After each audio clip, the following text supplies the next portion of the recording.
একজন মহান গোয়েন্দার কাছ থেকে আপনারা এমন আচরণ বোধহয় আশা করেননি, তাই না? আমাদের দিকে এক ঝলক তাকিয়ে পোয়ারো বলল, বেশ বুঝতে পারছি। আপনাদের মতে সেই গোয়েন্দা হবে একজন শক্তির ভাণ্ডার। সে এখান থেকে ওখানে যাবে, ধুলোমাখা রাস্তায় গড়াগড়ি খেয়ে আতস কাচ দিয়ে চাকার দাগ খুঁজবে আর পর্যবেক্ষণ করবে, পড়ে থাকা সিগারেটের টুকরো আর দেশলাই কাঠি জমাবে। এমন কিছু সে করলে তবেই তো ব্যাপারটা বেশ যথাযথ হবে, তাই না?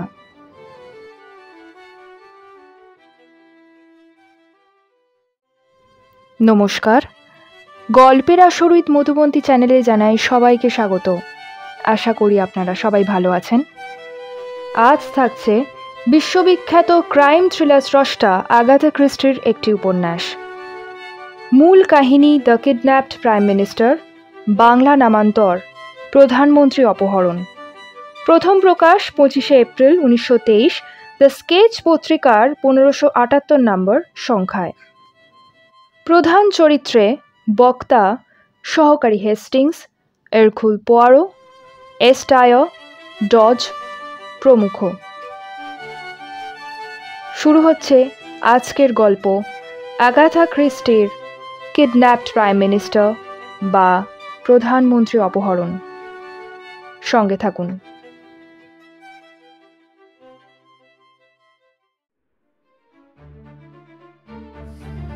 যুদ্ধ আর তার সঙ্গে জড়িত অন্য জটিলতাগুলো এখন অতীত।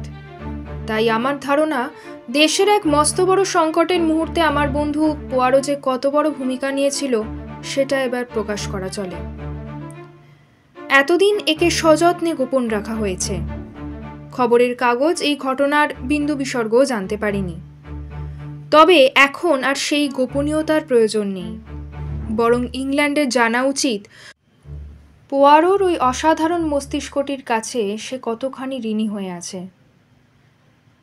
তারিখটা লিখব না, তবে সেই সন্ধ্যায় রাতের খাবার সেরে আমরা ঘরে বসেছিলাম। ইংল্যান্ডের শত্রুরা তখন সমঝোতায় শান্তিনীতির তুমুল প্রচার চালাচ্ছিল চারিদিকে। যুদ্ধে আহত হওয়ার ফলে সেনাবাহিনী থেকে অব্যাহতি পেয়ে বাহিনীতে অন্যদের নিযুক্ত করার কাজে লেগে পড়েছিলাম। তখন আমার একরকম অভ্যেসই হয়ে গিয়েছিল যে সন্ধ্যার পর পোয়ারোর সঙ্গে দেখা করা আর ওর কাছে কোনো কৌতূহল উদ্দীপক কেস এলে সে সম্বন্ধে শোনা। সেদিনও তেমন কথাই হচ্ছিল। আলোচনা উত্তপ্ত হয়ে উঠেছিল সেদিনের সবচেয়ে বড় খবর, ইংল্যান্ডের প্রধানমন্ত্রী মিস্টার ডেভিড ম্যাকঅ্যাডামসকে হত্যার চেষ্টা, সেই নিয়ে। কাগজে যা বেরিয়েছিল তাতে প্রায় সব তথ্যই নিরাপত্তার খাতিরে ছেঁটে ফেলা হয়েছিল। শুধু বলা হয়েছিল প্রায় অলৌকিকভাবে রক্ষা পেয়েছেন প্রধানমন্ত্রী, গুলি তার গাল ছুঁয়ে বেরিয়ে গেছে। আমার বক্তব্য ছিল এমন ঘটনা পুলিশের তরফে লজ্জাজনক ঢিলেমিরি সাক্ষ্য দেয়। ইংল্যান্ডে জার্মানির প্রতিনিধিরা যে এমন কিছু করার জন্য সব রকমের ঝুঁকি নেবে এ কথা মানা যায়। পার্টি যে মানুষটিকে লড়াকু ম্যাক বলে ডাকে, তথাকথিত শান্তিকামীদের প্রভাবের বিরুদ্ধে যিনি একেবারে অনড় হয়ে লড়ে যাচ্ছেন, তাকে সরিয়ে দেওয়ার চেষ্টা তো হবেই। পোয়ারো নিজের ধূসর স্যুটটাকে একটা ছোট্ট স্পঞ্জ দিয়ে সযত্নে মুছছিল। আমার যুক্তি, তর্ক বা গল্প কিছু নিয়েই তার কিছুমাত্র মাথা ব্যথা আছে বলে মনে হচ্ছিল না। আসলে পরিষ্কার পরিচ্ছন্নতা নিয়ে পোয়ারো শুধু সচেতনই নয়, একরকম বাতিগ্রস্তই বলা চলে তাকে। সেই মুহূর্তেও তার মন প্রাণ ওই স্যুটের মধ্যে একেবারে ডুবেছিল। আর একটু সময় দাও হেস্টিংস, আমি সবটা প্রায় সেরেই ফেলেছি। তবে এই তেলের দাগটা মোটেই ভালো দেখাচ্ছে না, ওটাকে না তাড়ালে। নিজের হাতের ব্রাশটা দেখালো পোয়ারো। আমি হেসে আর একটা সিগারেট ধরালাম। কিছুক্ষণ পর জিজ্ঞেস করলাম, তোমার কাছে নতুন কিছু এলো? জামা কাপড় কাচেন এমন এক মহিলা চান আমি তার স্বামীকে খুঁজে দিই। বেশ কঠিন কাজ, খুব ভেবেচিন্তে এগোতে হচ্ছে। মনে হচ্ছে যে স্বামীটিকে খুঁজে বের করা হলে সে ভদ্রলোক তাতে আদৌ খুশি হবেন না।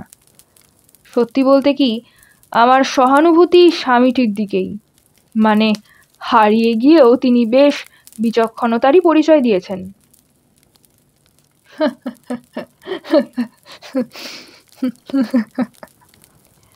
আমার হাসির ফাঁকেই পোয়ারো সোৎসাহে বলে উঠল, গেছে গেছে, দাগটা গেছে। তা বন্ধু, তুমি কি নিয়ে যেন আলোচনা করছিলে? হ্যাঁ, বলছিলাম এই যে ম্যাক অ্যাডামসকে মারার চেষ্টা হলো, এই বিষয়ে তোমার কি অভিমত? একেবারেই শিশুসুলভ ব্যাপার, তৎক্ষণাৎ জবাব দিল পোয়ারো। ওই রকম চেষ্টাকে গুরুত্ব দেওয়ার কোনো মানেই হয় না। রাইফেল দিয়ে গুলি চালিয়ে লক্ষ্যভেদ করা যায় না। ওই অস্ত্রটি এখন অতীতচারণের বিষয়। ওটা কিন্তু বর্তমানেই প্রায় কার্যকরী হয়ে উঠেছিল। অধৈর্যভাবে মাথা নেড়ে পোয়ারো কিছু একটা বলতে গেছিল। তক্ষুনি আমাদের বাড়িওয়ালি দরজা খুলে মুন্ডুটা ঢুকিয়ে বললেন, দুজন ভদ্রলোক মিস্টার পোয়ারোর সঙ্গে দেখা করতে চান। ওরা নাম বললেন না স্যার, তবে ওদের বক্তব্য বিষয়টি নাকি খুবই জরুরি। আচ্ছা, আসতে দিন। জামা কাপড় গুছিয়ে রাখতে রাখতে বলল পোয়ারো। কয়েক মিনিটের মধ্যেই আমাদের ঘরে সেই দুজন ভদ্রলোক ঢুকলেন। আমি রীতিমতো চমকে উঠলাম তাদের দেখে, কারণ এই দুজনকেই আমি চিনি। একজন হলেন লর্ড এস্টায়ার, হাউস অফ কমন্সের নেতা। অন্যজন হলেন মিস্টার বার্নার্ড ডজ, যুদ্ধকালীন মন্ত্রিসভার সদস্য এবং প্রধানমন্ত্রীর ঘনিষ্ঠ বন্ধু। মিস্টার পোয়ারো, জেরা করার ভঙ্গিতে জানতে চাইলেন লর্ড এস্টায়ার। আমার বন্ধু মাথা ঝুঁকিয়ে আত্মপরিচয় দিলে এস্টায়ার আমার দিকে ঘুরে একটু দ্বিধা ভরে বললেন, আসলে আমার কাজটা একটু গোপনীয়। আপনারা ক্যাপ্টেন হেস্টিংসের সামনে মন খুলে কথা বলতে পারেন। পোয়ারো মাথা নেড়ে আমাকে থাকতে বলল। ওর বিরাট প্রতিভা টতিভা নেই, তবে ওর বিশ্বাসযোগ্যতা এবং গোপন কথা গোপনই রাখার ক্ষমতা নিয়ে প্রশ্নই উঠবে না। ভদ্রলোক তখনও দ্বিধাগ্রস্ত হয়েছিলেন। মিস্টার ডজি এবার বলে উঠলেন, ছাড়ুন তো, এই নিয়ে আর সময় নষ্ট করবেন না। যা বুঝছি তাতে গোটা ইংল্যান্ড কিছুক্ষণের মধ্যেই জানতে পারবে আমরা কত বড় বিপদে পড়েছি। আমাদের হাতে আর একদম সময় নেই। আপনারা দয়া করে বসুন, পোয়ারো ভদ্রভাবেই বলল। আপনি কি বড় চেয়ারটা নেবেন মাই লর্ড? ঈষৎ চমকে উঠে এস্টার বললেন, আপনি কি আমাকে চেনেন নাকি? অবশ্যই, খবরের কাগজ তো আমিও পড়ি। আপনাকে না চেনার তো কোনো কারণই নেই। মসিয়ে পোয়ারো, যে বিষয়টা নিয়ে আমি আপনার সঙ্গে কথা বলতে এসেছি সেটা অসম্ভব গুরুত্বপূর্ণ। ব্যাপারটা সম্পূর্ণভাবে গোপন রাখতে হবে। এরকুল পোয়ারো আপনাদের কথা দিচ্ছে, এর চেয়ে বেশি আর কি বা করতে পারি বলুন? উদার ভঙ্গিতে বলল বন্ধুবর। সমস্যাটা হয়েছে প্রধানমন্ত্রীকে নিয়ে। আমরা খুব বিপদে পড়েছি, আর পরিত্রাণেরও কোনো রাস্তা পাচ্ছি না। ডজ যোগ করলেন। আঘাতটা কি খুবই গুরুতর? আমি জানতে চাইলাম। কোন আঘাত? ওই বুলেটের ক্ষতটা। ও, ওটা? তাচ্ছিল্যভাবে ডজ বললেন, ও সব ঠিক হয়ে গেছে। ঠিক তাই, এস্টার বলে চললেন। ওই ব্যাপারটা একরকম মিটেছে। আমাদের ভাগ্য ভালো যে ওদের চেষ্টা সফল হয়নি, তবে ওদের পরের চেষ্টা নিয়ে এমন কিছু বলা যাচ্ছে না। এরপর আবার চেষ্টা হয়েছিল বুঝি? হ্যাঁ, তবে এই আক্রমণটা এসেছে অন্যভাবে। মসিয়ে পোয়ারো, আমাদের প্রধানমন্ত্রীকে খুঁজে পাওয়া যাচ্ছে না। মানে? তিনি অপহৃত হয়েছেন। অসম্ভব! আমার মুখ ফসকে বেরিয়েই গেল কথাটা। পোয়ারো একবার তীব্র দৃষ্টিতে আমার দিকে তাকালো। সংকেত বুঝে আমি মুখ বন্ধ করলাম। সে যতই অসম্ভব শোনাক না কেন, এস্টার আবার বললেন, কথাটা সত্যি। পোয়ারো ডজের দিকে তাকিয়ে বলল, আপনি একটু আগেই বললেন হাতে একদম সময় নেই। এই বৈঠক কবে হবে বা কোথায় হবে এই নিয়ে খবরের কাগজে কিছু জানানো হয়নি সঙ্গত কারণেই, তবে কূটনৈতিক মহলে প্রায় সবাই এ বিষয়ে জানে। বৈঠক হবে আগামীকাল রাতে ভার্সেইতে। এবার অবস্থার গুরুত্ব বুঝতেই পারছেন। এই বৈঠকে প্রধানমন্ত্রীর থাকাটা ভীষণ জরুরি।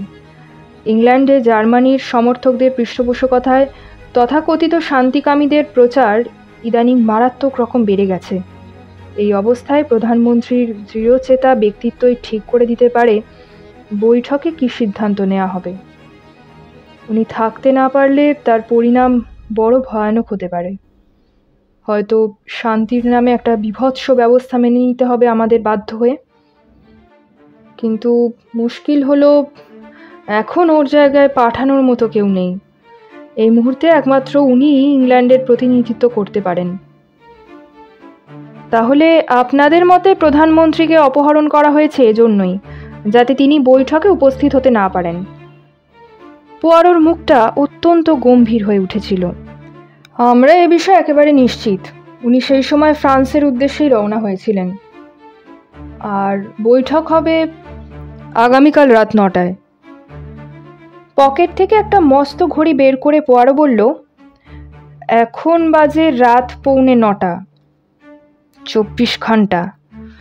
বলে উঠলেন ডজ, হ্যাঁ 15 মিনিটটা বাদ দেবেন না। পোয়ারো সংশোধন করে দিল, ওটা পরে কাজে লাগতে পারে। আচ্ছা, এবার আমাকে বলুন, এই অপহরণ কোথায় হয়েছিল, ইংল্যান্ডে না ফ্রান্সে? ফ্রান্সে। আজ সকালে একটা ড্রেস্ট্রয়ারে চেপে মিস্টার ম্যাকঅ্যাডামস চ্যানেল পেরিয়ে ফ্রান্সে পৌঁছেছিলেন। সেই মতো বুলনে জেনারেল হেডকোয়ার্টার্সের একটা গাড়ি তার জন্য অপেক্ষা করছিল। কমান্ডার ইন চিফের একজন এডিসিও তাতে ছিলেন। আচ্ছা, তারপর? তারপর তারা বুলন থেকে রওনা তো হয়েছিলেন ঠিকই, কিন্তু গন্তব্যে পৌঁছননি। কি? নকল গাড়ি, নকল চালক আর নকল এডিসি মসিও পোয়ারো। আসল গাড়িটাকে একটা ধারের রাস্তায় খুঁজে পাওয়া গেছে। আসল চালক আর আসল এডিসি তাতে হাত পা মুখ বাঁধা অবস্থায় পড়েছিলেন। আর নকল গাড়িটা এখনো খুঁজে পাওয়া যায়নি। হতেই পারে না, অধৈর্য ভঙ্গিতে বলে উঠল পোয়ারো। এতক্ষণেও ওটা কারো নজরে পড়েনি? আমরাও তাই ভেবেছিলাম। ভালোভাবে খোঁজাখুঁজি করলে গাড়িটা পাওয়া যাবেই। ফ্রান্সের ওই অঞ্চলটা এখন মিলিটারি আইনের অধীনে আছে। আমাদের বলা হয়েছিল ওখানে গাড়িটার নজর এড়িয়ে বেশি দূর যেতে পারবেই না। ফ্রান্সের পুলিশ আর আমাদের স্কটল্যান্ড ইয়ার্ডের লোকজন, এমনকি মিলিটারি অবধি যা যা করা সম্ভব তাই করছে। অথচ যতই অবিশ্বাস্য শোনাক না কেন, আমরা এখনো কিচ্ছু জানতে পারিনি। তক্ষুনি দরজায় একটা মৃদু শব্দ শোনা গেল।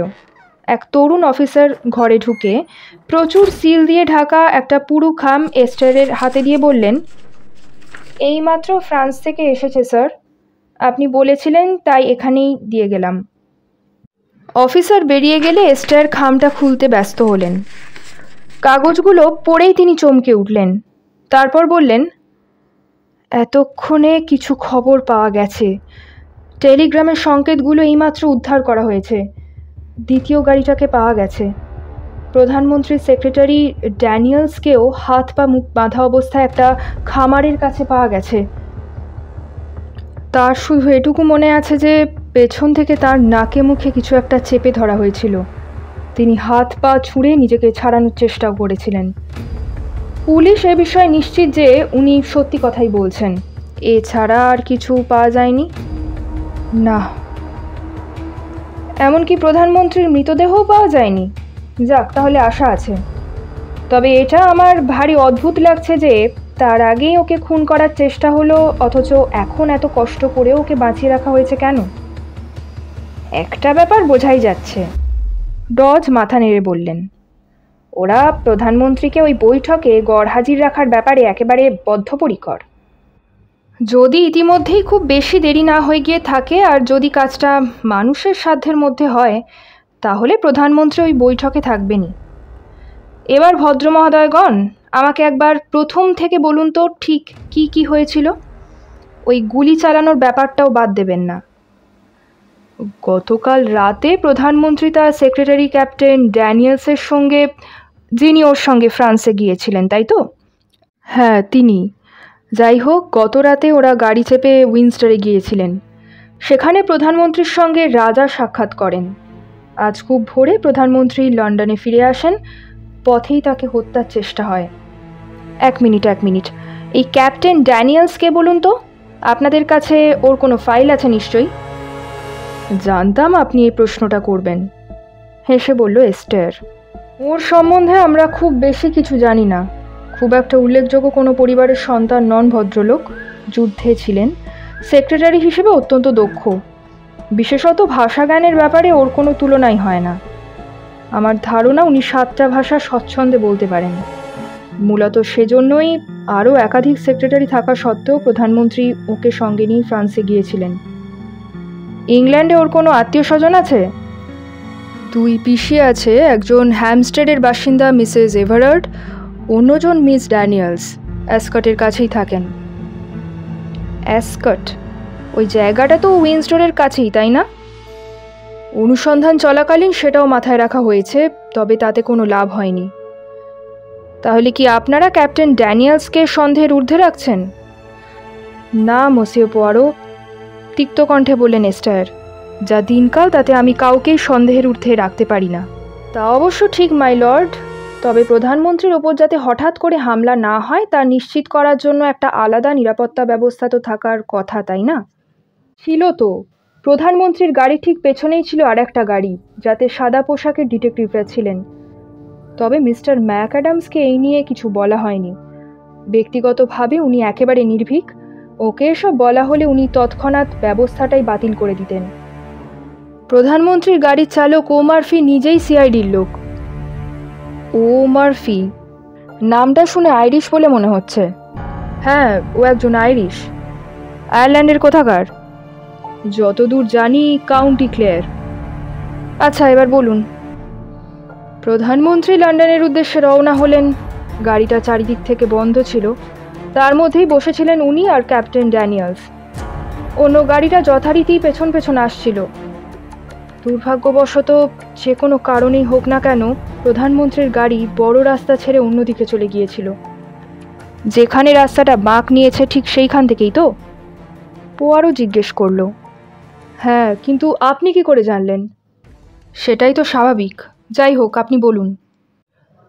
প্রধানমন্ত্রীর গাড়ি বড় রাস্তা ছেড়ে অন্য পথে গেলেও পুলিশের গাড়িটি তা বুঝতে না পেরে মূল রাস্তা ধরেই এগোচ্ছিল। সরু ফাঁকা রাস্তা ধরে কিছু দূর যাওয়ার পরেই মুখোশ পরা একদল লোক প্রধানমন্ত্রীর গাড়িটাকে থামায়। তখন গাড়ির চালক সাহসী ও মাফি বিড়বিড় করল পোয়ারো।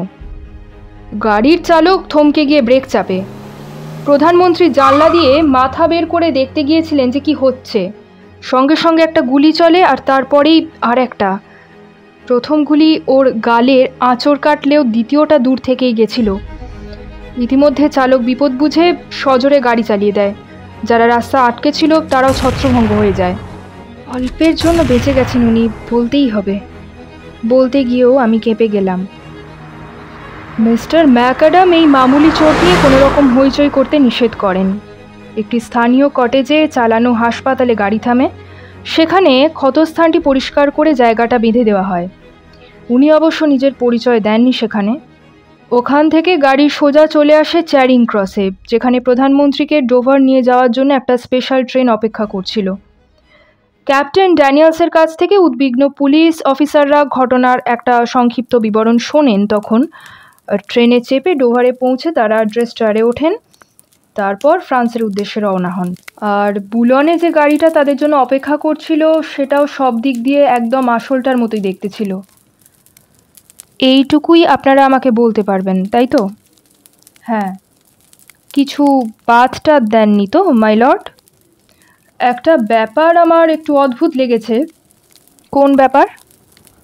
চ্যারিং ক্রসে প্রধানমন্ত্রীকে ছাড়ার পর গাড়িটা কিন্তু যথাস্থানে ফেরেনি। পুলিশ ওই গুলি চালানোর বিষয়টা নিয়ে ও মার্ফির সঙ্গে কথা বলতে চাইছিল। ফলে সেই মুহূর্তে গাড়িটার জন্য খোঁজাখুঁজি শুরু হয়। সোহোতে একটা কুখ্যাত রেস্তোরাঁ আছে, সেখানে জার্মান এজেন্টরাই প্রায় দেখা সাক্ষাৎ করে। তারই বাইরে গাড়িটাকে পাওয়া যায়। আর চালককে কোথাও খুঁজে পাওয়া যায়নি, সেও নিরুদ্দেশ। তার মানে? পোয়ারো চিন্তিত মুখে বলল, মোট 2টো অন্তর্ধানের ঘটনা ঘটেছে, প্রধানমন্ত্রী ফ্রান্সে আর ও মার্ফি লন্ডনে।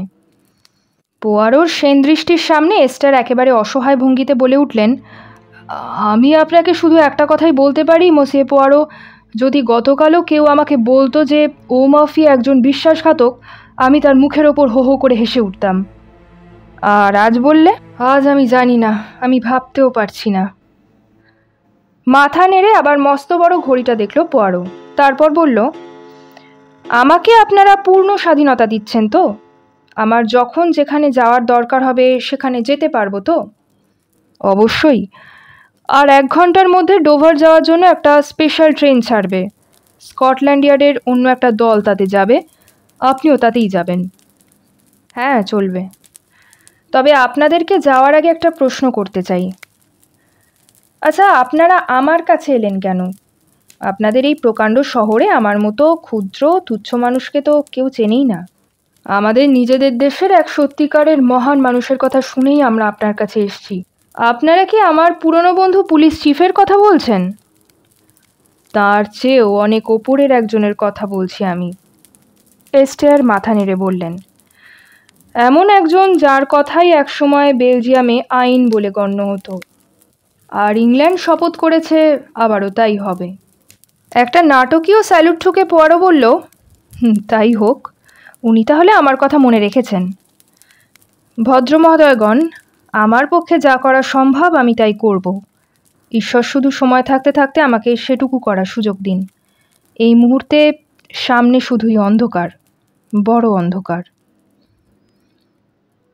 মন্ত্রীরা বেরিয়ে গেলে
ও মাফি, তা না হলে গাড়িটা বড় রাস্তা থেকে অন্যদিকে গেল কেন?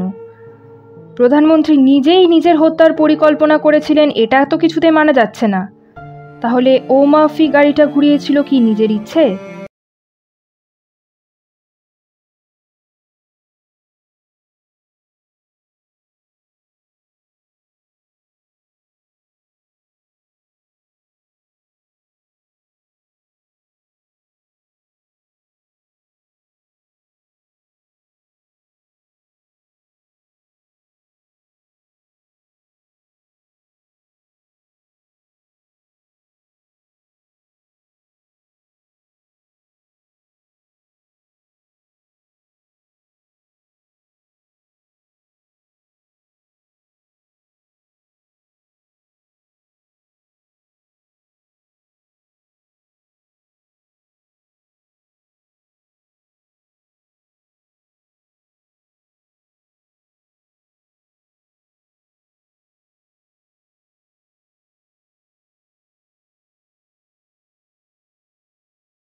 অত্যন্ত সন্দেহজনক। তার পক্ষে কি বলা যায়? প্রথমত, সে দ্রুত গাড়ি না চালালে প্রধানমন্ত্রী ওখানেই মারা যেতেন। দ্বিতীয়ত, তিনি স্কটল্যান্ড ইয়ার্ডেরই লোক এবং অতি অবশ্যই বিশ্বাসযোগ্য, না হলে এই কাজটি তিনি পেতেন না। এবার ড্যানিয়েলসের কথায় আসা যাক। তার বিরুদ্ধে মাত্র দুটো কথা বলা চলে। প্রথমত, তার সম্বন্ধে আমরা প্রায় কিছুই জানি না। দ্বিতীয়ত, একজন ইংরেজের অনুপাতে সে বড্ড বেশি ভাষা জানে। মাফ করো বন্ধু, তবে তোমাদের অন্যান্য ভাষা জ্ঞান ভয়াবহ। তার পক্ষে বলা চলে যে অবস্থায় তাকে পাওয়া গেছে তাতে মনে হয় না যে এই ব্যাপারে সে কোনোভাবে জড়িত ছিল। উনি তো নিজেও নিজেকে বেঁধে রাখতে পারেন যাতে সন্দেহ এড়ানো যায়। ওসব দিয়ে ফরাসি পুলিশকে বোকা বানানো যায় না। পোয়ারো মাথা নাড়ল। তাছাড়া একবার লক্ষ্য পূরণ মানে প্রধানমন্ত্রীর অপহরণ হয়ে যাওয়ার পর উনি ওভাবে পড়ে থাকতে যাবেনই বা কেন? হ্যাঁ, ওর সঙ্গীরা অবশ্যই ওকে ক্লোরোফর্ম দিয়ে তারপর হাত পা মুখ বেঁধে ফেলে রাখতে পারে, কিন্তু তাতে কি লাভ হবে? ড্যানিয়েলসকে বাঁচিয়ে রেখে তখন ওদের কোনো লাভ নেই। প্রধানমন্ত্রীর ব্যাপারটা মিটে গেলেও যে তাকে কড়া নজরে রাখা হবে এ তো যে কেউই বুঝবে। যদি ড্যানিয়েলস পুলিশকে ভুলভাল তথ্য দিয়ে বিভ্রান্ত করতে চান, তাহলে তিনি সেটা করেননি কেন? উনি শুধু বলেছেন যে ওর নাক মুখের ওপর কিছু একটা চেপে ধরা হয়েছিল, তার বেশি কিছু তার আর মনে নেই। এর মধ্যে পুলিশকে বিভ্রান্ত করার কোনো ব্যাপারই নেই, বরং এটা শুনলে সত্যি বলেই মনে হয়। আচ্ছা, যাই হোক পোয়ারো, আমাদের এবার স্টেশনের উদ্দেশ্যে রওনা হওয়া উচিত। তুমি ফ্রান্সে পৌঁছলে নিঃসন্দেহে আরও অনেক কিছু জানতে পারবে। হয়তো বন্ধু, হতাশভাবে বলল পোয়ারো। তবে আমার এই নিয়ে সন্দেহ আছে। ওইটুকু জায়গার মধ্যে প্রধানমন্ত্রীকে এখনও পাওয়া যায়নি, এ আমার একেবারেই বিশ্বাস হচ্ছে না। মিলিটারি আর দুটো দেশের পুলিশ ওই জায়গাটা তন্ন তন্ন করে খুঁজেছে ইতিমধ্যেই। আমি ওখানে গিয়ে কি আর পাবো? চ্যারিং ক্রসে মিস্টার ডজ আমাদের সঙ্গে মেজর নরম্যান আর ডিটেকটিভ বার্নসের আলাপ করিয়ে দিলেন। এও বলা হলো যে এই দুজন শুধু আমাদের আদেশ পালন করবেন। খুব বড় সংকটের মধ্যে রয়েছি আমরা, ডজ বললেন। তবু আমি হাল ছাড়িনি মসিও পোয়ারো, আপনাদের জন্য আমার শুভেচ্ছা রইল। উনি চলে গেলে আমরা মেজর নরম্যানের সঙ্গে টুকটাক কথা বলছিলাম। তখনই প্ল্যাটফর্মে একজন চেনা মুখকে খুঁজে পেলাম, ডিটেকটিভ ইন্সপেক্টর জ্যাপ। স্কটল্যান্ড ইয়ার্ডের সবচেয়ে বুদ্ধিমান অফিসারদের অন্যতম এই মানুষটি এদেশে পোয়ারোর সবচেয়ে পুরনো বন্ধুদের একজন। তিনি এগিয়ে এসে সোৎসাহে পোয়ারোকে বললেন, খবর পেলাম এরা আপনাকে কাজে লাগিয়েছে। তা কিভাবে ব্যাপারটা হলো বলুন তো? অপহরণ করা এক জিনিস, কিন্তু লুকিয়ে রাখা আর এক জিনিস। আমাদের লোকজন অঞ্চলটাতে একেবারে চিরুনি তল্লাশি চালাচ্ছে, ফরাসিরাও তাই করছে। আমার ধারণা ঘণ্টা কয়েকের মধ্যে প্রধানমন্ত্রীকে খুঁজে পাওয়া যাবে, যদি তিনি এখনও বেঁচে থাকেন। একজন দীর্ঘদেহী ডিটেকটিভ বিমর্ষ মুখে মন্তব্য করলেন। তা বটে। জ্যাপ একটু ঝিমিয়েই পড়লেন। তবে আমার মন বলছে উনি ঠিক আছেন। পোয়ারো মাথা নেড়ে বলল, হ্যাঁ উনি বেঁচে আছেন, কিন্তু সময় থাকতে কি ওকে খুঁজে পাওয়া যাবে? আমারও ধারণা এতক্ষণ ধরে কাউকে লুকিয়ে রাখা সম্ভব নয়। ট্রেনের হুইসেল বাজল। আমরা সবাই কোচে উঠলাম। ধীরে ধীরে একটা ঝাঁকুনি দিয়ে ট্রেনটা স্টেশন ছেড়ে বেরোলো। ভারী অদ্ভুত সফর ছিল সেটা। স্কটল্যান্ড ইয়ার্ডের লোকজন এক জায়গায় বসেছিলেন। উত্তর ফ্রান্সের মানচিত্র সামনে ছড়িয়ে রাস্তা আর গ্রামের ওপর আঙুল বোলানো হচ্ছিল। দেখলাম প্রত্যেকেরই এই নিয়ে নিজস্ব তত্ত্ব রয়েছে। পোয়ারো কিন্তু কোনো কথাই বলছিল না। সামনের দিকে তাকিয়ে সে চুপচাপ বসেছিল। তার চোখে মুখে এমন একটা বিস্ময়ের ভাব ছিল যা দেখে কোনো বিস্মিত শিশুর কথাই মনে হয়। মেজর নরম্যানের সঙ্গে গল্পগুজব করেই আমার সময়টা কাটল। ডোভারে পৌঁছানোর পর পোয়ারোর দশা দেখে আমি হেসেই ফেললাম। নৌকায় চড়ার আগে বন্ধুবর আমার হাত একেবারে চেপে ধরল। তখন হু হু করে হাওয়া বইছিল। পোয়ারো ফিসফিস করে বলল, হে ঈশ্বর, এ যে ভয়ানক। চিন্তা করো না পোয়ারো, বন্ধুটিকে সান্ত্বনা দিতে চেষ্টা করলাম। তুমি প্রধানমন্ত্রীকে খুঁজে পাবেই, আমি নিশ্চিত। তুমি আমাকে ভুল বুঝছো বন্ধু, এই সমুদ্রই আমার সবচেয়ে বড় শত্রু। জাহাজের ওই দুলুনি, সে যে কি ভীষণ কষ্টদায়ক। ওহো, আমি কি বলবো বুঝে পেলাম না। ইতিমধ্যে ইঞ্জিন চালু হলো। পোয়ারো যন্ত্রণাকাতর একটা শব্দ তুলে চোখ বুজল। ওহ মাই গড! মেজর নরম্যানের কাছে উত্তর ফ্রান্সের একটা বড় মানচিত্র আছে, তুমি কি দেখবে সেটা পোয়ারো? অসম্ভব। পোয়ারো অধৈর্যভাবে মাথা নাড়ল। আমাকে এখন একা থাকতে দাও বন্ধু। ভাবতে গেলে পাকস্থলী আর মস্তিষ্ককে একই সুরে বাঁধতে হয়। সমুদ্রের এই যে দুলুনি, এটা কাটানোর জন্য ল্যাভারগুয়ে একটা উপায় বের করেছেন। খুব ধীরে ধীরে শ্বাস নিতে হয়, তেমনই ধীরে ধীরে ছাড়তে হয়। সেই সময় মাথাটা বাঁ দিক থেকে ডান দিকে এইভাবে ঘোরাতে হয়, আর প্রতি 2 শ্বাসের মধ্যে 1 থেকে 6 গুণে একটা ব্যবধান রাখতে হয়। এই অদ্ভুত কসরতে ব্যস্ত পোয়ারোকে কেবিনে রেখে আমি ডেকে চলে গেলাম। যখন বুলন দেখা যাচ্ছে তখন বন্ধুবর ওপরে এসে ফিসফিস করে বলল, পদ্ধতিটা নাকি সাংঘাতিক ভালো কাজ দিয়েছে। জ্যাপের আঙুলগুলো তখনও মানচিত্রের ওপর নানান কাল্পনিক রেখা টেনে চলেছিল। তারই সঙ্গে চলছিল তার উত্তেজিত মন্তব্য, আরে না না, গাড়িটা বুলন থেকে রওনা হলো, এখানে ঠিক এই জায়গায় অন্য একটা রাস্তায় গেল। আমার ধারণা এই পথেই ওরা প্রধানমন্ত্রীকে অন্য একটা গাড়িতে তুলেছে, বুঝলে? আমি বন্দরগুলোতে খোঁজ করব, লম্বা ডিটেকটিভটি বলল। তবে বাজি ধরে বলতে পারি ওরা প্রধানমন্ত্রীকে একটা জাহাজে বা নৌকায় তুলে পালানোর চেষ্টা করেছে। মাথা নেড়ে জ্যাব বলল, সেজন্যই তো প্রথমে বন্দরগুলো সব বন্ধ করে দেওয়ার আদেশ দেওয়া হয়েছিল। ওইভাবে ওরা প্রধানমন্ত্রীকে নিয়ে কোথাও যাবে না। তখন সবে ভোর হচ্ছে। আমরা জাহাজ থেকে নামলাম। মেজর নরম্যান পোয়ারোকে বললেন, মিলিটারির একটা গাড়ি আপনার জন্য অপেক্ষা করছে স্যার। ধন্যবাদ, তবে এই মুহূর্তে আমি বুলন ছেড়ে কোথাও যাচ্ছি না। কি? আমরা এই কাছের হোটেলটাতে ঢুকবো, তারপর ওখানেই আপাতত থাকবো। ঠিক তাই হলো। পোয়ারো হোটেলে ঢুকে নিজের জন্য একটা আলাদা ঘর চাইল এবং পেল। আমরা একেবারে বিমূঢ় হয়ে তাকে অনুসরণ করে ওই ঘরে ঢুকলাম। একজন মহান গোয়েন্দার কাছ থেকে আপনারা এমন আচরণ বোধহয় আশা করেননি, তাই না?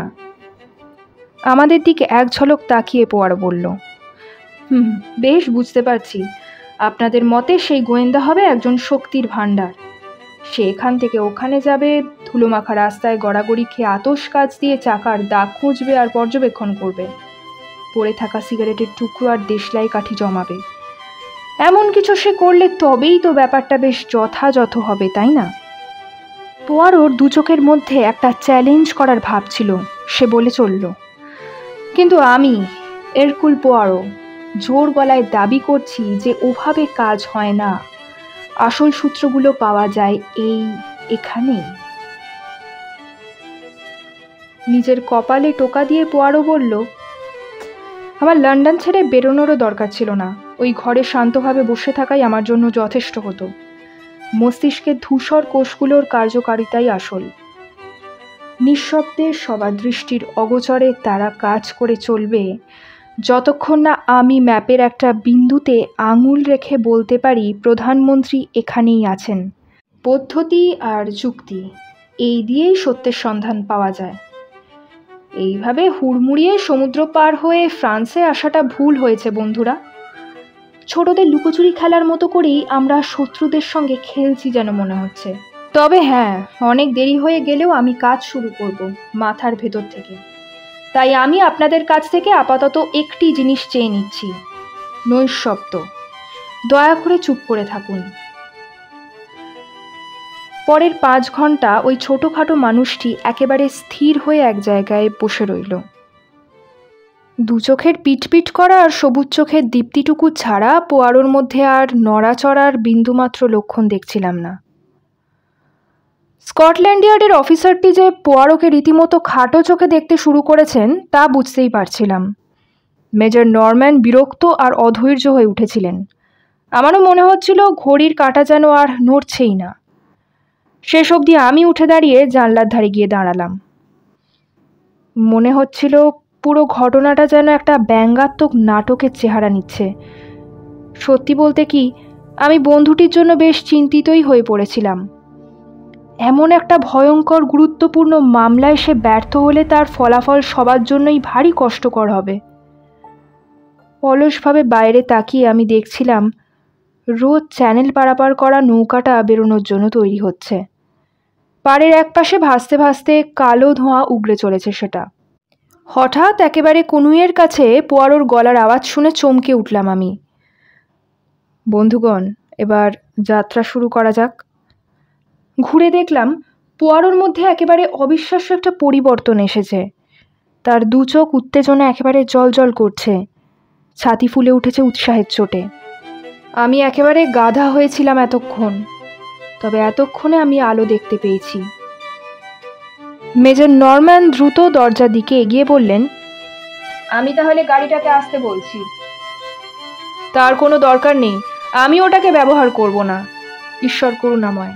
তাই হাওয়ার দাপটটা অন্তত কমেছে। আপনি হেঁটে যাবেন নাকি? আরে না না, আমি সেন্ট পিটার নই যে জলের ওপর দিয়ে হাঁটবো। আমি নৌকায় চেপেই সমুদ্র পেরোবো। সমুদ্র পেরোবেন? হ্যাঁ, একটা পদ্ধতি মেনে কাজ করতে হলে একেবারে গোড়া থেকে শুরু করতে হয়। আর এই ঘটনার সূত্রপাত হয়েছিল ইংল্যান্ডে। তাই বন্ধুগণ, আমাদের ইংল্যান্ডেই ফিরতে হবে। সেদিন বেলা 3টের সময় আমরা আবার চ্যারিং ক্রস স্টেশনের প্ল্যাটফর্মে পৌঁছলাম। আমাদের যাবতীয় রাগ, বিরক্তি, বিস্ময় বা অসহায়তাসূচক কথা, এমনকি চিৎকারের সামনে পোয়ারো একেবারে বধির হয়েছিল। বরং একটা কথাই সে বারবার বলে চলেছিল, গোড়া থেকে শুরু করলে সেটার সময় নষ্ট করা হবে না, বরং সেটাই হবে এই সমস্যার সমাধানের একমাত্র পথ। সমুদ্র পার হওয়ার সময় পোয়ারো নরম্যানের সঙ্গে কি গুজগুজ ফুসফুস করছিল তা সেই জানে। তবে ডোভারে পৌঁছানোর পরেই নরম্যান একগাদা টেলিগ্রাম পাঠিয়েছিলেন। নরম্যানের কাছে থাকা বিশেষ অনুমতিপত্রের জোরেই আমরা খুব কম সময়ে সব জায়গায় পৌঁছতে পেরেছিলাম। লন্ডনে পুলিশের একটা মস্ত বড় গাড়ি আমাদের জন্য অপেক্ষা করছিল। তাতে সাদা পোশাকের বেশ কজন অফিসারও ছিলেন। তাদেরই একজন আমার বন্ধুটিকে একটি টাইপ করা কাগজ ধরিয়ে দিলেন। হেস্টিংস, এটা একটা তালিকা, যাতে লন্ডনের পশ্চিমে একটি নির্দিষ্ট ব্যাসার্ধের মধ্যে যতগুলো কটেজে চালানো হাসপাতাল আছে তাদের নাম ঠিকানা আছে। আমি ডোভার থেকে তার পাঠিয়ে এটা চেয়েছিলাম। একেবারে ঝড়ের বেগে আমরা লন্ডনের রাস্তাঘাট পেরোলাম। বাথ রোড থেকে হ্যামারস্মিথ, চিজউইক আর ব্রেন্টফোর্ড ছাড়িয়ে আমরা ছুটে চললাম। তখন আমি এই সফরের অন্তিম গন্তব্য বুঝতে পারলাম। উইন্সডোর আর অ্যাসকট পেরোলাম আমরা। উত্তেজনায় আমার বুকের ভেতরটা লাফিয়ে উঠল। অ্যাসকটেই ড্যানিয়েলসের এক পিসি থাকেন না? তার মানে আমরা ও মাফি নয়, ড্যানিয়েলসের পেছনে ধাওয়া করছি। একটা ছিমছাম ভিলা গোছের বাড়ির সামনে এসে দাঁড়ালাম আমরা। পোয়ারো এক লাফে নিচে নেমে ঘুঁটি বাজালো। তবে তার মুখের বিস্মিত ভাব দেখে মনে হচ্ছিল সে ঠিক সন্তুষ্ট নয়। ঘণ্টিতে সাড়া দিয়ে একজন দরজা খুললেন। পোয়ারো ভেতরে গিয়ে কয়েক মিনিটের মধ্যেই বেরিয়ে এসে নেতিবাচক ভঙ্গিতে মাথা নেড়ে গাড়িতে বসে পড়ল আবার। আমি একটু নিরাশ হয়ে পড়তে লাগলাম। তখনই 4টে বেজে গেছে। এখন যদি ড্যানিয়েলসের বিরুদ্ধে কোনো তথ্য প্রমাণ পাওয়াও যায়, তাই দিয়ে কী লাভ হবে? শুধু যদি জেরা করে ফ্রান্সের ঠিক কোথায় প্রধানমন্ত্রীকে লুকিয়ে রাখা হয়েছে সেটা কোনোভাবে জানা যায়, তাহলেই কোনো আশা আছে। আমরা লন্ডনে ফিরছিলাম, তবে সোজা নয়, বরং থেমে থেমে। বড় রাস্তা ছেড়ে আমরা একাধিকবার ছোট আর সরু রাস্তায় ঢুকছিলাম। সেই সব রাস্তার ধারে মাঝে মধ্যে আমাদের এমন সব ছোট্ট ছোট্ট বাড়ির সামনে থামতে হচ্ছিল যেগুলোকে হাসপাতাল বলে চেনাই শক্ত। পোয়ারো কোনো জায়গাতেই 2-3 মিনিটের বেশি সময় থাকেনি, তবে তার সেই উজ্জ্বল ব্যক্তিত্বের আভাটা একটু করে ফিরে আসছিল। নরম্যানকে ফিসফিস করে কিছু বলল পোয়ারো। উত্তরে মেজর বললেন, হ্যাঁ, যদি এখান থেকে বাঁ দিকে ঘোরেন তাহলে দেখবেন ব্রিজের সামনে ওরা অপেক্ষা করছে। আমরা বাঁ দিকের একটা সরু পথ ধরলাম। পরন্ত আলোয় দেখলাম রাস্তা থেকে কিছুটা দূরে অন্য একটা গাড়ি দাঁড়িয়ে আছে। তাতে সাদা পোশাকের দুজন বসেছিলেন। পোয়ারো গাড়ি থেকে নেমে তাদের সঙ্গে কিছু একটা কথা সেরে নিল। তারপর আমরা উত্তর দিকে চললাম। দ্বিতীয় গাড়িটা আমাদের ঠিক পেছনেই চলল। বেশ কিছুক্ষণ চলার পর মনে হলো আমরা লন্ডনের উত্তরের শহরতলির দিকে যাচ্ছি। শেষ অবধি একটা উঁচু বাড়ির সদর দরজায় গিয়ে দাঁড়ালো আমাদের গাড়ি। রাস্তা থেকে কিছুটা পেছনে নিজস্ব এক টুকরো জমির ওপর দাঁড়িয়েছিল বাড়িটা। আমি আর নরম্যান গাড়িতেই রইলাম। পোয়ারো আর একজন ডিটেকটিভ নেমে ঘন্টি বাজালেন। বেশ গোছানো চেহারার একটি কাজের মেয়ে দরজা খুলল। ডিটেকটিভ বললেন, আমি একজন পুলিশ অফিসার, এই বাড়ির তল্লাশির জন্য আমার কাছে ওয়ারেন্ট আছে। মেয়েটি নিচু গলাতেই আর্তনাদ করে উঠল। এক দীর্ঘাঙ্গী সুদর্শনা মাঝবয়সী মহিলা এবার হল থেকে বেরিয়ে এসে বললেন, দরজা বন্ধ করো এডিথ, এরা নির্ঘাত চোর ডাকাত। কিন্তু মেয়েটি কিছু করার সুযোগ পেল না। পর অত্যন্ত দ্রুত গতিতে দরজার ফাঁকে নিজের পা ঢুকিয়ে সেটাকে আটকালো। একই সঙ্গে সে একটা হুইসেল বাজালো। সঙ্গে সঙ্গে অন্যান্য ডিটেকটিভরা ছুটে এসে বাড়িতে ঢুকে গেলেন। দরজাটাও তারা বন্ধ করে দিয়েছিলেন। নরম্যান আর আমি প্রায় 5 মিনিট গাড়িতেই বসে নিজেদের এই বেকার অবস্থাকে সাপসাপান্ত করছিলাম। অবশেষে দরজা খুলল। একটি নারী ও 2জন পুরুষকে বন্দি করে ডিটেকটিভরা বেরোলেন। মহিলা আর আরেকজন পুরুষকে অন্য গাড়িতে বসানো হলো। একজন পুরুষকে পোয়ারো স্বয়ং আমাদের গাড়িতে এনে বসালো। আমাকে অন্যদের সঙ্গে যেতে হবে বন্ধু, পোয়ারো আমাকে বলল। তবে এই ভদ্রলোকের প্রতি বিশেষ খেয়াল রেখো। তুমি একে চেনো না বুঝি? বেশ বেশ, পরিচয় করিয়ে দিই। ইনি হলেন মিস্টার ও মার্ফি। ও মার্ফি? হাঁ করে মানুষটির দিকে তাকিয়েছিলাম। হাত করা পরানো না হলেও মনে হচ্ছিল ইনি বোধহয় পালাতে চেষ্টা করবেন না। শূন্য দৃষ্টিতে মানুষটি সামনের দিকে তাকিয়েছিলেন।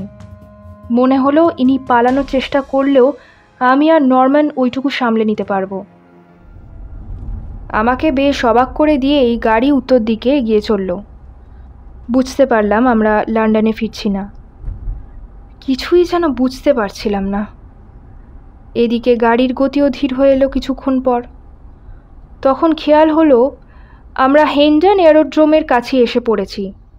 বিদ্যুৎ চমকের মতো পোয়ারোর পরিকল্পনাটা আমার কাছে স্পষ্ট হলো।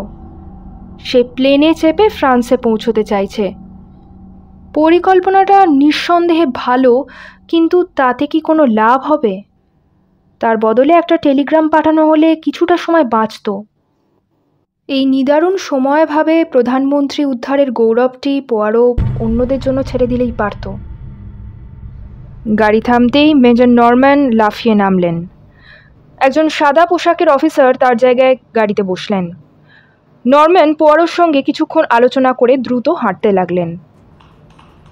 আমিও লাফিয়ে নেমে পোয়ারোর কাছে গেলাম। তার হাত ধরে বললাম, অভিনন্দন বন্ধু, তুমি তাহলে লুকিয়ে রাখার জায়গাটা সম্বন্ধে জানতে পেরেছো। তাহলে সেটা টেলিগ্রামের মাধ্যমে ফ্রান্সে জানিয়ে দাও। তুমি নিজে গিয়ে সেটা জানালে বড্ড দেরি হয়ে যাবে যে। পোয়ারো ভারী অদ্ভুত দৃষ্টি নিয়ে আমার দিকে কিছুক্ষণ তাকিয়ে রইল। তারপর বলল, কিছু কিছু জিনিস যে টেলিগ্রামে পাঠানো যায় না বন্ধু। ঠিক তখনই মেজর নরম্যান ফিরে এলেন। বৈমানিকের পোশাক পরা এক তরুণ অফিসার তার সঙ্গে ছিলেন। ইনি ক্যাপ্টেন লায়াল। ইনি আপনাকে ফ্রান্সে নিয়ে যাবেন। আপনি চাইলে এক্ষুনি উঠতে রাজি আছেন তিনি। গরম জামা কাপড় পরে নিন স্যার, লায়াল বললেন। দরকার হলে আপনাকে একটা কোট ধার দিতে পারি যদি চান। পোয়ারো মন দিয়ে ঘড়ি দেখছিল। সে আপন মনে বিড়বিড় করল, হ্যাঁ সময় আছে, ঠিক ওইটুকু সময়ই আছে। মুখ তুলে পাইলটের দিকে ঈষৎ মাথা ঝুঁকিয়ে সে বলল, আপনাকে ধন্যবাদ জানাই, তবে আমি নয়, আপনার যাত্রী হলেন এই ভদ্রলোক। পোয়ারো একটু সরে গেল। অন্ধকারের মধ্যে থেকে একজন বেরিয়ে এলেন। অন্য গাড়িতে বসানো দ্বিতীয় পুরুষবন্দীটিকে চিনতে পারলাম। তার উপর আলো পড়তেই বিস্ময় আমার প্রায় দম আটকে গেল। প্রধানমন্ত্রী ম্যাকঅ্যাডামস! ঈশ্বরের দোহাই, প্রায় আর্তনাদ করে উঠলাম আমি। আমাকে পুরো জিনিসটা বুঝিয়ে বলো পোয়ারো, ওরা কিভাবে প্রধানমন্ত্রীকে আবার ইংল্যান্ডে ফিরিয়ে এনেছিল? নরম্যান আর পোয়ারোর সঙ্গে লন্ডনে ফিরছিলাম, কিন্তু রাস্তা বা চারপাশ নিয়ে আমি একেবারেই মাথা ঘামাচ্ছিলাম না। বরং প্রশ্নরা ভন ভন করে আমার মাথা খারাপ করে দিচ্ছিল। সেটা বুঝেই পোয়ারো মুখ খুলল। ওকে ফিরিয়ে আনার কোনো দরকার ছিল না। প্রধানমন্ত্রী আদেও ইংল্যান্ড ছেড়ে যানইনি। উইন্ডসর থেকে লন্ডনে আসার পথেই তিনি অপহৃত হন। কি? বুঝিয়ে বলছি। প্রধানমন্ত্রী গাড়িতে ছিলেন, তার সেক্রেটারি ছিলেন তার পাশেই। হঠাৎ ক্লোরোফর্মে ভেজানো একটা কাপড় তার নাকের ওপর চেপে ধরা হলো। কে চেপে ধরল? ভাষা বিশারদ ও দক্ষ সেক্রেটারি ক্যাপ্টেন ড্যানিয়েলস। প্রধানমন্ত্রী অজ্ঞান হতেই ড্যানিয়েলস কথা বলার টিউবটা তুলে নিয়ে ও মার্ফিকে নির্দেশ দেন যাতে গাড়িটা ডান দিকের রাস্তায় যায়। ও মার্ফি কিছু সন্দেহ না করে আদেশ পালন করেন। ওই নির্জন রাস্তা ধরে কিছু দূর এগোনোর পর দেখা যায় একটা বড় গাড়ি হয়তো খারাপ হয়েই রাস্তার ধারে দাঁড়িয়ে আছে। সেই গাড়ির চালক ও মার্ফিকে থামিয়ে ইশারা করে। ও মার্ফি গাড়ির গতি ধীর করে দেয়। অন্য চালকটি কাছে আসে। ড্যানিয়েলস জানালা দিয়ে বাইরে ঝুঁকে ইথাইল ক্লোরাইড বা ওই রকম কোনো দ্রুত কার্যকরী রাসায়নিকের সাহায্যে ও মার্ফিকেও অজ্ঞান করে দেয়। তারপর দুজনকেই অন্য গাড়িতে তোলা হয়। এই গাড়িতে তাদের জায়গা নেয় অন্য দুজন। এই তো অসম্ভব। অবশ্যই সম্ভব। বিভিন্ন অনুষ্ঠানে দেখনি লোকজন কি অসম্ভব দক্ষতার সঙ্গে বিখ্যাত লোকজনকে নকল করে। আর জননেতাদের অনুকরণ করা তো সবচেয়ে সহজ। কোনো অনামা মানুষের বদলে ইংল্যান্ডের প্রধানমন্ত্রীকে খুঁটিয়ে দেখে তার মতো করে আচরণ করা তো অনেক সহজ। ও মার্ফির জায়গায় যে এসেছিল তার দিকে লোকের নজর পড়ত প্রধানমন্ত্রী রওনা হওয়ার পরেই, কিন্তু ততক্ষণে সে চ্যারিং ক্রস থেকে সোজা নিজের বন্ধুদের আস্তানায় চলে গেছিল। ও মার্ফি সেজে ওখানে ঢুকেছিল, বেরিয়ে গেছিল অন্য কেউ হয়ে। লোকে জেনেছিল অত্যন্ত সন্দেহজনক গতিবিধির পর ও মার্ফি উধাও হয়ে গেছেন। পোয়ারো প্রধানমন্ত্রীকে নকল করা লোকটিকে তো সবাই দেখেছিল। প্রধানমন্ত্রীকে ভালোভাবে চেনেন এমন কেউ তাকে দেখেননি। ড্যানিয়েলস তাকে অসম্ভব আড়াল করে রেখেছিল। তাছাড়া তার মুখেও তো ব্যান্ডেজ লাগানো ছিল। আচরণে কোনো অসঙ্গতি থাকলে সেটাকেও ওই হামলার ফলে হওয়া মানসিক আঘাতের ফল বলে ভেবে নেওয়া হবে। এমনিতেই মিস্টার ম্যাকঅ্যাডামসের গলার জোর বেশি নয় বলে গুরুত্বপূর্ণ বক্তৃতা বা বৈঠকের আগে তিনি কথা টথা বিশেষ বলেন না। হেস্টিংস, এই নাটকটা ফ্রান্স অবধি বজায় রাখা সম্ভব হয়েছিল, কিন্তু ওখানে সত্যিটা ধরা পড়ে যেত, তাই প্রধানমন্ত্রী উধাও হয়ে গেলেন। এ দেশের পুলিশ চ্যানেল পেরিয়ে ওখানে গিয়ে খুঁজতে শুরু করলো, কিন্তু প্রথম আক্রমণের ব্যাপারটা নিয়ে কেউ মাথা ঘামালো না। ঘটনাটা যে ফ্রান্সেই ঘটেছে তা বোঝানোর জন্য ড্যানিয়েলসকে বেশ বিশ্বাসযোগ্য পদ্ধতিতে ক্লোরোফর্ম দিয়ে হাত পা মুখ বেঁধে ফেলে রাখা হলো। যে লোকটি প্রধানমন্ত্রী সেজেছিল তার কি হলো? নিজের ছদ্মবেশ খুলে ফেলেছিল সে। তাকে আর নকল চালকটিকে সন্দেহজনক গতিবিধির জন্য কেউ গ্রেফতার করলেও আসলে তারা কি করেছে তা কেউ আন্দাজ করতে পারত না, ফলে তারা অচিরেই ছাড়া পেয়ে যেত। আর সত্যিকারের প্রধানমন্ত্রী? তাকে আর ও মার্ফিকে সোজা হ্যামস্টেডে মিসেস এভারার্ড মানে ড্যানিয়েলসের তথাকথিত পিসির বাড়িতে নিয়ে যাওয়া হয়েছিল। বাস্তবে ওই মহিলা হলেন ফ্রাউ বের্থা এবেনথল, যাকে পুলিশ বেশ কিছুদিন ধরেই খুঁজছে। তাকে ধরিয়ে দেওয়াটাকে আমার তরফে এ দেশের পুলিশের জন্য একটা ছোট্ট উপহার হিসেবে ধরা যেতে পারে। আর ড্যানিয়েলস, খুব বুদ্ধিদীপ্ত একটা পরিকল্পনা করেছিল এরা। তবে এরকুল পোয়ারোর বুদ্ধির ব্যাপারটা এরা মাথায় রাখেনি। অন্য সময় হলে রাগ হতো, তবে তখনকার মতো পোয়ারোর এই গর্বিত হাবভাবটা হজম করতেই হলো। আচ্ছা পোয়ারো, তুমি কখন থেকে সন্দেহ করা শুরু করলে? যখন আমি সঠিক পদ্ধতি মেনে কাজ করতে শুরু করলাম ঠিক তখন থেকে। বাইরের বদলে ভেতর থেকে জিনিসটাকে দেখছিলাম তখন। ওই গুলি চালানোর ব্যাপারটা আমি কিছুতেই বুঝতে পারছিলাম না। কি লাভ হয়েছিল গুলি চালিয়ে? লাভ হয়েছিল এই যে ফ্রান্সে যাওয়ার সময় প্রধানমন্ত্রীর মুখ ব্যান্ডেজ দিয়ে ঢাকা ছিল।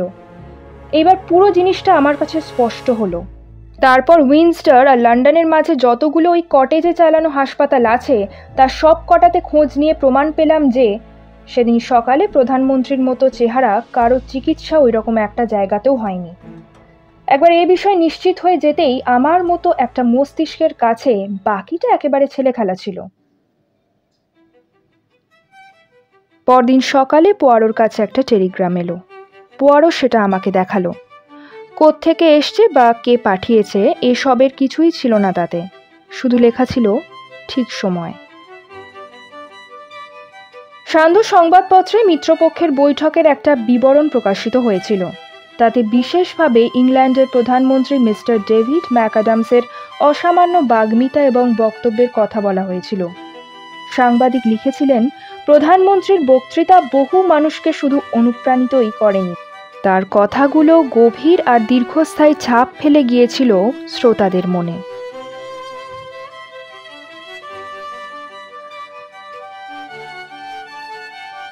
শুনছিলেন প্রধানমন্ত্রী অপহরণ, মূল কাহিনী দ্য কিডন্যাপড প্রাইম মিনিস্টার, রচনা আগাথা ক্রিস্টি। আজকের গল্প পাঠ যদি আপনাদের ভালো লেগে থাকে তাহলে অতি অবশ্যই আমার চ্যানেলটি সাবস্ক্রাইব করবেন এবং কাছের মানুষদের সাথে ভাগ করে নেবেন। এরকম আরও অনেক গল্পের সম্ভার নিয়ে আমি আগামী দিনে আপনাদের সামনে উপস্থিত হব। সো স্টে কানেক্টেড উইথ গল্পের আসর উইথ মধুবন্তী। ধন্যবাদ।